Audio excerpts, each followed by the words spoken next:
بسم اللہ الرحمن الرحیم۔ اللہ تبارک و تعالیٰ کے پاکیزہ ترین نام سے آغاز کرتے ہیں جو بہت مہربان نہایت رحم والا ہے۔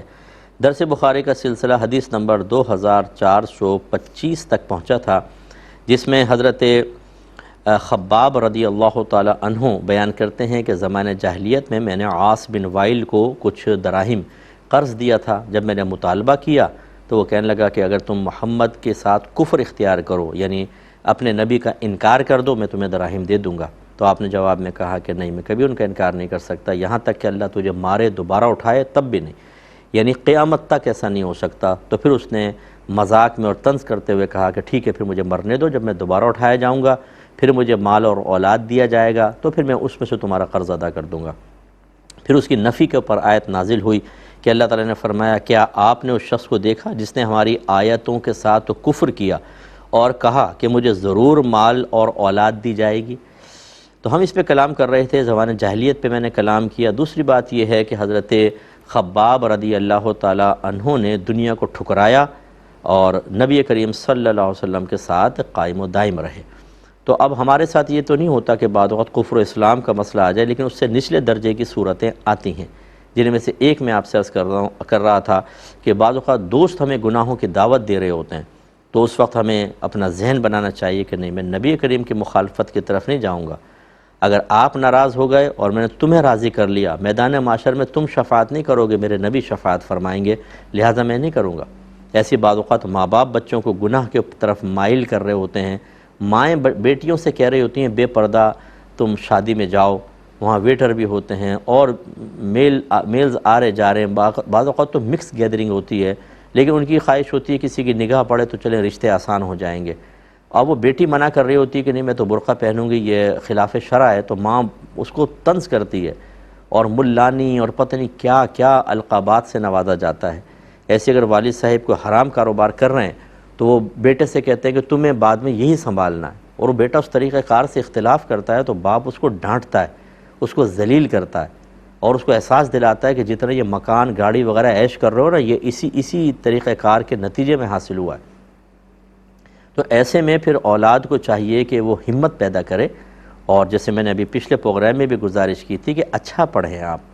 اور کورسز اضافی کورسز کریں جس سے ارننگ ہو سکتی ہو۔ دیکھیں، مشورہ کر لیں کہ میں کون سے کورسز کروں، جیسے آئی ٹی کے کورسز ہیں، لینگویج کے کورسز ہیں، بہت اسکوپ ہے اس کے اندر، چائنیز لینگویج سیکھ لیں آپ، انگلش لینگویج سیکھ لیں، عربک سیکھ لیں آپ، جابس اس کی نکلتی رہتی ہیں ٹرانسلیٹر کی، اچھا خاصا اس کا پیسہ ہوتا ہے زبردست قسم کا، ایسی کوئی آئی ٹی کے کورسز ہوتے ہیں وہ کر لیں، بینکنگ سے متعلقہ کورسز کر لیں، آپ کے لیے اچھی جابس وغیرہ مل سکتی ہیں، اور پھر اس سے اتنی ارننگ ہوتی ہے کہ آپ بالکل سکون کے ساتھ خود بھی اپنی فیملی کو، اپنے بچوں کو آسانی سے مطلب سب چیزیں پرووائڈ کر سکتے ہیں، کسی کے سامنے نہ ہاتھ پھیلانا پڑے گا نہ کچھ۔ اسی طریقے سے بعض اوقات بہت سے ایسے آفیسز میں کام کرتے ہیں کہ باس ان کو کہتا ہے کہ تم حرام کام کرو، رشوت لو، جیسے اکثر گورنمنٹ کے اداروں کے اندر ایسا ہوتا ہے کہ بعض لوگ ہم سے کہتے ہیں مجھ سے صاحب کیا کریں، ہم گورنمنٹ جاب کر رہے ہیں اور ہمارے افسر بالا کہتے ہیں کہ رشوت لینی پڑے گی، نہ لیں تو مسائل پیدا ہوتے ہیں، کیا حکم شرع ہوگا؟ پھر ہم کہتے ہیں کہ بڑی معذرت کے ساتھ اگر اس میں رعایت نکلتی تو میں ضرور آپ کو بتاتا، لیکن اس میں کوئی شرعی طور پہ رعایت نہیں ہوگی کہ آپ اپنی نوکری بچانے کے چکر میں، ایک گورنمنٹ جاب کے ساتھ وابستہ رہنے کے چکر میں آپ لوگوں کی جیبیں خالی کریں۔ یہ شریعت اس کی اجازت نہیں دیتی۔ یہ تو ہو سکتا ہے کہ بندے کی مجبوری کی بنا پر حق اللہ کو چھوڑ دیا جائے، مثال کے طور پر جیسے آپ نے زکوٰۃ ادا کرنی ہے لیکن کسی کی جان پر آ گئی تو آپ وہ پیسہ اس کو دے دیں کہ چلو زکوٰۃ سال کے آخر میں دینی تھی، چھوڑ دیتا ہوں، یہ اس کو دے دیا آپ نے، یہ ٹھیک ہے۔ یا جیسے آپ نماز پڑھ رہے تھے، کوئی شخص ڈوب رہا ہے، اسے تیرنا نہیں آتا، آپ کو تیرنا آتا ہے، تو نماز توڑ کے اس کو بچانا واجب ہے، حالانکہ نماز اللہ کا حق تھا کہ اس کو کمپلیٹ کی جائے، لیکن بندے کے حق کو فوقیت دیتے ہیں، اس وجہ سے نہیں کہ اس کا مقام کوئی زیادہ ہے معاذ اللہ، بلکہ اس وجہ سے کہ اللہ تعالیٰ غنی ہے، وہ غیر محتاج ہے، بندہ محتاج ہے، تو محتاج کی طرح خیال کر لیا جائے۔ تو یوں صورتحال ہوتی ہے کہ ہم اللہ تبارک و تعالیٰ کہ یعنی جو اگر بندے اور اللہ کا حق آپس میں ٹکرا جائے تو اللہ کے حق کو چھوڑ سکتے ہیں، بندے کے حق کو فوقیت دیں، لیکن یہ طریقہ کار غلط ہے کہ ادھر بھی بندے کا حق، ادھر بھی بندے کا حق، یا یہ کہہ لیں کہ بندے کی مجبوری اور یہاں لوگوں کی مجبوری، آپ ان کی مجبوریوں کو نظر انداز کر کے اپنی مجبوری کو فوقیت دیں۔ مثلا کوئی گن پوائنٹ پہ کہے کہ سامنے والے کو قتل کر دوں نہ تمہیں مار دوں گا، حکم شرع یہ ہے نہیں مار سکتے آپ، کیونکہ دونوں برابر ہیں، وہاں بندہ یہاں بندہ، وہاں جان یہاں جان، تو آپ کہیں مار دو، میں اس کو نہیں مار سکتا، اور اگر اس نے مار دیا تو آپ کو مقام شہادت ملے گا، یہ کوئی خودکشی نہیں ہے۔ اسی طریقے سے معاذ اللہ کوئی کہے کہ زنا کرو، گن پوائنٹ پہ کہہ دے، نہیں کریں گے کیونکہ یہ بندے کا حق تلف ہوگا، تو لہٰذا یہ اس طرح نہیں کر سکتے ہیں۔ تو خلاصہ کلام یہ ہے کہ یہ رشوتیں لینا اس وجہ سے کہ جی میری نوکری بچ جائے، اس وجہ سے کہ باس ناراض نہ ہو جائے، پھر یاد رکھیں میدان محشر میں نہ باس بچا سکے گا نہ آپ کی یہ جاب۔ لیکن ہمارے یہاں ہوتا یہ ہے کہ گورنمنٹ جاب، لفظ اگر گورنمنٹ جاب آ جائے، او ہو جیسے جنت مل گئی، جیسے حوریں مل گئیں، جیسے کہ بیڑا پار ہو گیا، اس میں حرام کام کرنے پڑ جائیں کچھ بھی، بس گورنمنٹ جاب ہونی چاہیے۔ ارے بھائی گورنمنٹ جاب آپ کو کیا نفع دے گی؟ تھوڑی سیلری، اس کے بعد پینشن، پھر اس کے بعد کیا ہوگا؟ جب آپ مر کے قبر میں جائیں گے نہ نوکری رہی نہ پینشن رہا۔ اگر آپ جن کو نومینی بنا کر گئے ہیں وہ پینشنیں کھاتے رہیں گے، کون سا اللہ کی اطاعت کریں گے؟ کون سا وہ پیسہ آپ کے ایصال ثواب پہ خرچ کیا جائے گا؟ ان کی اپنی مجبوریاں اتنی ہوں گی، ساری پینشن خود استعمال کر لیں گے اور آپ قبر میں اس کا وبال بھگت رہے ہوں گے۔ ہماری یہ باتیں زیادہ اچھی نہیں لگتی ہیں، کیونکہ ہمیں اس قسم کی باتوں کو سن کر وحشت پیدا ہوتی ہے، دماغ کے رگیں کھنچنے لگتی ہیں، ہمیں اپنا احتساب کرنا پڑتا ہے۔ ہم تو آخرت سے منہ پھیرے ہوئے تھے، آپ نے دوبارہ اس طرف منہ کر دیا، بہت خطرناک بیان ہے۔ تو یہ بیچارے بعض لوگ گھبرا جاتے ہیں کہ جی ایسا نہ کریں، چلو ہم نہیں کریں، فرض کر لیں کبوتر آنکھیں بند کر لے تو کیا بلی اس کو چھوڑ جائے گی؟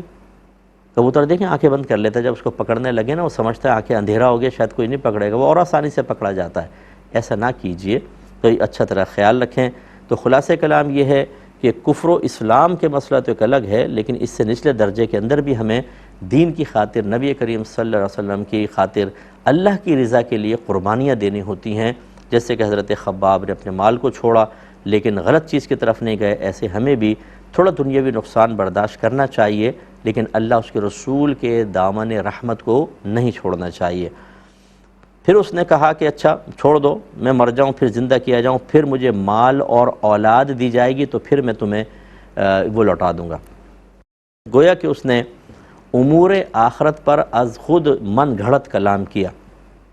من گھڑت کلام کرنے سے گویا کہ اس نے کہ غیب کے اوپر، غیبی معاملے میں مداخلت بیجا کا ارتکاب کیا۔ مجھے وہاں مال و اولاد دے دی جائے گی، کیا دلیل ہے تمہارے پاس؟ لاؤ پیش کرو دلیل،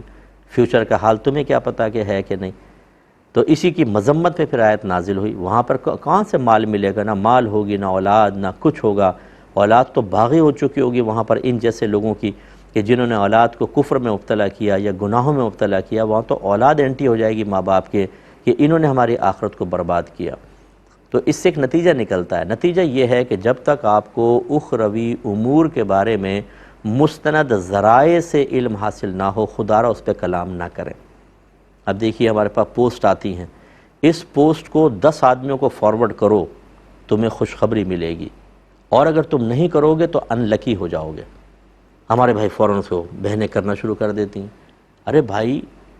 اس کے کہنے سے آپ لکی ہو جائیں گے، ان لکی ہو جائیں گے؟ یار کون ہے وہ نتھو پتو ٹیٹا پپو، کون ہے پتہ نہیں، بس ہم شروع ہو جاتے ہیں۔ بعض لوگ کہتے ہیں کہ جو اس کو آگے فارورڈ نہ کرے اس پہ اللہ کی لعنت ہوگی اور اس کے عشق رسول کا امتحان ہے۔ ارے بھائی کیسے امتحان ہے اور کیسے لعنت ہوگی؟ کس عمل پر لعنت نازل ہوتی ہے، کس عمل پر اللہ کی رحمت نازل ہوتی ہے، یہ تو نبی بتا سکتے ہیں۔ اللہ وحی فرماتا ہے، پھر نبی بتاتے ہیں، وہ بھی از خود نہیں بتاتے، وہ اللہ کی طرف سے وحی کے ذریعے بتاتے ہیں۔ تم نے کہاں سے نتیجہ نکال لیا؟ تو یہ اسی طرح کفار کی گویا کہ ہم روش پہ چل رہے ہیں۔ اس سے آدمی کافر تو نہیں ہوتا، لیکن بہرحال مستقبل کے امور کے بارے میں اس طرح کلام کرنا، یہ تو گویا کہ غیب دانی کا دعویٰ کرنا ہے، اور یہ بہت سخت حرام اور گناہ کبیرہ ہے، اور یہ ہو سکتا ہے کہ ہمارے یا ایسے لوگوں کے ایمان کی بربادی کا سبب بن جائے۔ اب تو یہ رواج ختم ہو گیا، ورنہ ہم شروع سے دیکھتے تھے جب چھوٹے چھوٹے تھے نا، وہ مسجد کے باہر پرچے بٹ رہے ہیں صاحب، اس میں لکھا ہوتا تھا ایک بنگالی بابا کو مدینے میں خواب نظر آیا کہ اگر یہ قیامت آنے والی ہے، لوگوں میں بے روی ہو گئی، اس پرچے کو فوراً 80 لوگوں تک پہنچاؤ، اگر نہیں پہنچاؤ گے تو تم پر عذاب نازل ہوگا۔ ایک پرچے میں نے پڑھا، اس میں لکھا تھا اگر 80 لوگوں تک نہیں پہنچاؤ گے تمہاری بیوی مر جائے گی۔ آپ اندازہ کریں، اور ہم نے دیکھا اس کی فوٹو کاپی کرا کے مسجد کے باہر بانٹ رہے ہوتے تھے لوگ۔ پھر بعضوں کا تو لے کر ان کو سمجھا کر پھر وہ ڈسٹ بن کے اندر، یعنی وہ مقدس اوراق کے اندر وہ پیپر ڈال دیے جاتے تھے کہ چلو اللہ رسول کا نام لکھا ہوا، اور سمجھایا جاتا بھائی پاگل مت بنو۔ اچھا اب غور کیجئے تھوڑی سی آپ بات، ناراض مت ہوئیے گا، قرآن سنایا جائے دل پہ اثر نہیں ہوگا، حدیث سنائی جائے کوئی اثر نہیں، جہنم کی وعیدیں سنائیں کوئی اثر نہیں ہوگا، لیکن ایک پوسٹ آ کے ہمیں لرزا دیتی ہے فوراً، اور ہم اس کے تقاضے کے مطابق عمل کرنا شروع کر دیتے ہیں۔ یہ ہے مریض قلب کی علامت، ہمارا دل کے اوپر سیاہی چھا گئی ہے، ہمارا دل